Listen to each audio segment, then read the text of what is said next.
Hello everyone, मैं हूं doctor संस्कृति और आज इस वीडियो में हम डिस्कस करेंगे मिथ्स अबाउट अस्थमा। क्योंकि ये एक अस्थमा अवेयरनेस मंथ है तो ज़्यादा से ज़्यादा जो नॉलेज मैं आपको प्रोवाइड कर सकती हूँ इस वीडियो के थ्रू वो हम आज डिस्कस करेंगे। साथ ही साथ कौन से ऐसे मिथ्स हैं जो जनरली अस्थमैटिक पेशेंट्स मानते हैं, समझते हैं और उन्हें फॉलो भी करते हैं। ये सारे मिथ्स हैं जो आज इस वीडियो में डिस्कस किए जाएंगे। सबसे पहला, asthma is a communicable disease, यानी बहुत सारे पेशेंट्स का ये मानना है कि जैसे कॉमन कोल्ड है, जुकाम है, फ्लू है, ये कुछ ऐसी बीमारियां हैं जो पेशेंट टू पेशेंट ट्रांसफर होती है, मतलब इजीली ट्रांसमिसिबल होती है। लेकिन अस्थमा ऐसी कंडीशन नहीं है। अस्थमा एक फिजियोलॉजिकल कंडीशन है। हर इंडिविजुअल के, हर पेशेंट के अपने ट्रिगर पॉइंट्स होते हैं जिनकी वजह से अस्थमा होता है। किसी को डस्ट से दिक्कत है, किसी को पॉलन से दिक्कत है। ये सारे कुछ ऐसे ट्रिगर पॉइंट्स हैं जो हर बॉडी में, हर इम्यूनिटी के साथ डिफरेंशिएट करते हैं। तो इसीलिए अस्थमा एक कम्युनिकेबल डिजीज नहीं है। अगर आप एक अस्थमैटिक पेशेंट के साथ बात कर रहे हो या फिर उनकी चीज़ें शेयर कर रहे हो तो आपको अस्थमा नहीं होगा। ये एक ऐसा मिथ है जो नॉर्मल इंडिविजुअल्स समझते हैं कि अगर इसको अस्थमा है, मैं इससे बात करूंगा, इसका कोई सामान शेयर करूंगा तो मुझे भी अस्थमा हो जाएगा। Second, if we talk about asthmatic patients को या फिर नॉर्मल इंडिविजुअल्स को ये लगता है, उनका ये मानना है कि अगर वो एक्सरसाइजेस करेंगे तो उनका अस्थमा एग्रीवेट होगा। ऐसा बिल्कुल भी नहीं है। ये भी एक बहुत बड़ा मिथ है और पेशेंट्स जनरली ये गलती करते हैं कि अस्थमैटिक पेशेंट्स बिल्कुल भी एक्सरसाइजेस नहीं करते हैं।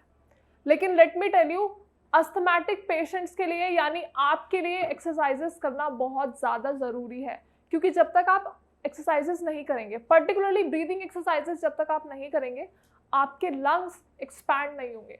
आपके लंग्स एक्सपैंड नहीं होंगे मतलब आपकी बॉडी में एक प्रॉपर अमाउंट ऑफ ऑक्सीजन नहीं जा रहा है, बॉडी में ऑक्सीजन की रिक्वायरमेंट फुलफिल नहीं हो रही है। ये एक बहुत बड़ी दिक्कत हो जाती है अस्थमैटिक पेशेंट्स के लिए, क्योंकि ऑलरेडी वो सांस नहीं ले पा रहे हैं और बॉडी में ऑक्सीजन की कमी होने के बाद हमारे ब्लड लेवल्स भी डिफरेंशिएट करना शुरू कर देते हैं। बॉडी में प्रॉपर अमाउंट ऑफ ब्लड भी नहीं रह पाता है और ऑक्सीजनेटेड ब्लड हमारी बॉडी में खत्म होता चला जाता है। तो आपके लिए एक्सरसाइजेस करना ज़रूरी है, लेकिन ध्यान क्या रखना है, आपको विग्रस एक्सरसाइजेस नहीं करनी है। विग्रस एक्सरसाइजेस मतलब आपको बहुत ज़्यादा हार्ड एंड टफ एक्सरसाइजेस नहीं करनी है, अपने आप को थकाना नहीं है। आप बहुत ही सॉफ्ट और कंफर्टेबल एक्सरसाइजेस करेंगे जो आप आराम से कर पाओ, बिना किसी थकावट के, बिना किसी खांसी धसके के। विग्रस एक्सरसाइजेस करना शुरू करते हैं, उनका बीपी हाई होता है, उनकी मसल एक्टिविटी ज़्यादा होती है, स्वेटिंग होना शुरू होती है, तो बहुत बार पेशेंट्स को कफ और धसका लगने के चांसेस होते हैं।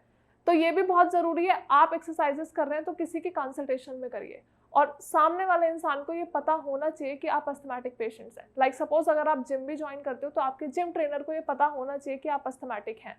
क्योंकि बहुत बार ऐसा होता है कि सिम्टम्स एकदम से ट्रिगर हो जाते हैं, एकदम से एग्रीवेट हो जाते हैं। तो ज़रूरी है कि आपके ट्रेनर्स को ये पता हो। साथ ही साथ आप जिसकी भी कंसल्टेशन के साथ एक्सरसाइजेस कर रहे हैं, योगा कर रहे हैं, उनको भी ये पता होना चाहिए कि आप अस्थमैटिक पेशेंट्स हैं। Now the third and the last myth is, asthmatic patients को ये लगता है कि वो बिना रेस्क्यू इनहेलर के सर्वाइव नहीं कर पाएंगे।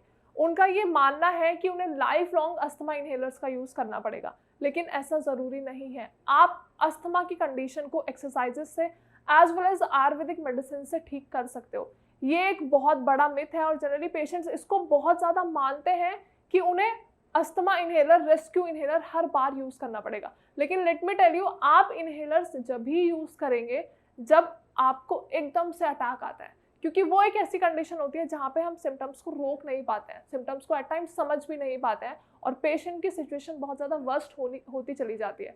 तो वहाँ पे आप रेस्क्यू इनहेलर्स का यूज़ कर सकते हैं, लेकिन वहाँ पे भी ध्यान रखना है आपको कि बहुत ज़्यादा इनहेल ना करें, क्योंकि जितनी आप नॉर्मल हेल्दी एयर इनहेल करोगे उतना ज़्यादा हेल्दी है आपकी बॉडी के लिए एज वेल एज आपके लंग्स के लिए और साथ ही साथ आपके अस्थमा की कंडीशन के लिए। आई होप वीडियो में हमने जो भी मिथ्स डिस्कस किए आप सभी को समझ आई होंगी।